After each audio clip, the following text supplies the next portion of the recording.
اللہ الرحمن الرحیم۔ تو آپ کے پاس آنے کا جو میرا مقصد تھا وہ یہ تھا کہ ہم بھی قانون سازی کے حوالے سے کوشش کر رہے ہیں کہ پاکستان کے اندر ہر 8 کنال زمین کے اندر 8 پودے لگائے جائیں۔ اس حوالے سے آپ لوگ میری آواز بنیں، آپ لوگ میرے ساتھی بنیں، اور جس حد تک ہو سکتا ہے آپ لوگ اس آواز کے اندر شامل ہوں، کیونکہ اگر ہم 25% جس طرح حکیم صاحب محترم فرما رہے تھے کہ 25% ہمارے رقبے کے لحاظ سے درخت نہیں ہوں گے تو ہم صحت مند زندگی نہیں گزار سکیں گے۔ اور ہمارے ملک میں 1.8% درخت ہیں، اور وہ بھی تیزی سے ہم اپنی ضروریات پوری کرنے کے لیے کاٹ رہے ہیں، اور پہاڑوں کے اوپر آگ لگ جاتی ہے یا لگائی جاتی ہے، جو بھی صورتحال بنتی ہے اس میں محکمہ جنگلات ملوث ہے۔ تو ان کی نااہلی کی وجہ سے ہمارے جو وہاں پر لاکھوں درخت ہیں جو ایک دن سے لے کر 15 سال تک کی عمر کے درخت ہوتے ہیں، وہ سارے جل جاتے ہیں، وہ ضائع ہو جاتے ہیں، وہ کٹ جاتے ہیں، گر جاتے ہیں، اور اس کی وجہ سے بہت زیادہ ہمارا نقصان ہو رہا ہے۔ وہ جو 1.8% ہم کہہ رہے ہیں، گورنمنٹ 5% کہہ رہی ہے، تو نہ 5%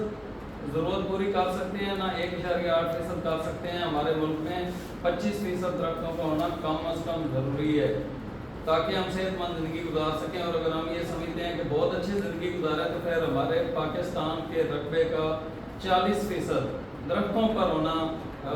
مشتمل ہونا ضروری ہے۔ تو ہم پاک وطن کے اندر اپنے حصے کی شمع جلائے ہوئے ہیں، اس کی مثال پورے پاکستان میں دی جاتی ہے۔ 2 ملین پودوں کی ہم پلانٹیشن کر چکے ہیں۔ چائنا بارڈر سے گوادر تک 3 نیشنل ٹور میں نے صرف اس لیے کیے کہ میں پاکستانی عوام کو شعور دے سکوں، ان کو میں جگا سکوں، جو سوئے ہوئے ہیں ان کو میں جگا سکوں کہ وہ شجر کاری کرنے میں ہمارے ساتھی بنیں۔ ابھی ہم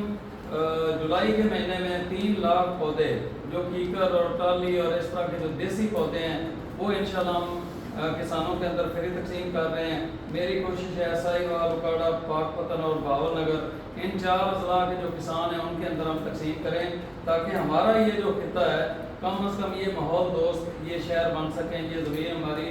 سر سبز ہو سکے۔ ہماری زمین مر رہی ہے، ہماری زمین بنجر ہو رہی ہے، اور بنجر زمین کا کوئی فائدہ نہیں ہے۔ قلعہ سیف اللہ کے ایریے میں، قلعہ عبداللہ کے ایریے میں 2018 میں جب میں گیا تو اس وقت وہاں پر 1200 فٹ پانی نیچے تھا، اور 1200 فٹ پانی نیچے جانے کی وجہ سے ان کے جو درخت کھڑے ہوئے تھے، باغات تھے، وہ سارے ختم ہو گئے تھے، خشک ہو گئے تھے۔ تو ہمارے درخت بھی یہ ختم ہو جائیں گے، جس طرح حکیم صاحب محترم فرما رہے تھے کہ 2040 میں پانی خشک ہو جائے گا، اور جب پانی نہیں ہوگا تو پھر ہمارے درخت بھی خشک ہونا شروع ہو جائیں گے، اور 2050 میں سبزہ نہیں ہوگا تو سمجھیں ہماری وہ موت ہے۔ تو درختوں کے ساتھ درختوں کے اندر ہماری زندگی ہے۔ درخت ہمیں ضروریات زندگی کی ہر چیز دیتے ہیں، وہ آکسیجن ہو، وہ بارشیں ہوں، مطلب پانی اور آکسیجن یہ 2 چیزیں ایسی ہیں اس کے بغیر ہم زندہ نہیں رہ سکتے ہیں، تو یہ درختوں کی وجہ سے ہوتے ہیں۔ درخت موسم کی سختیوں کو کنٹرول کرتے ہیں، دھوپ کو اپنے اندر جو اس کی گرمی ہے اس کو جذب کرتے ہیں، اور اس کے بدلے میں ہمیں صاف ستھری آکسیجن دیتے ہیں، ٹھنڈک دیتے ہیں۔ درختوں کے ہزاروں فوائد ہیں، اور آپ اپنے آپ سے شروع کریں گے، اپنے گلی اور محلے سے شروع کریں گے، اپنے گھر کے اندر پودے اور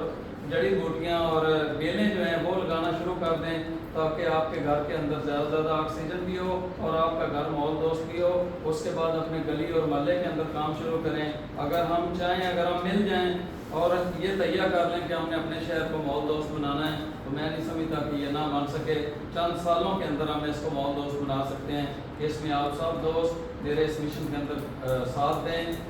پاک وطن کو، پاکستان کو گرین کرنے کے حوالے سے، اگر پاکستان گرین ہوگا تو ہماری آنے والی نسلیں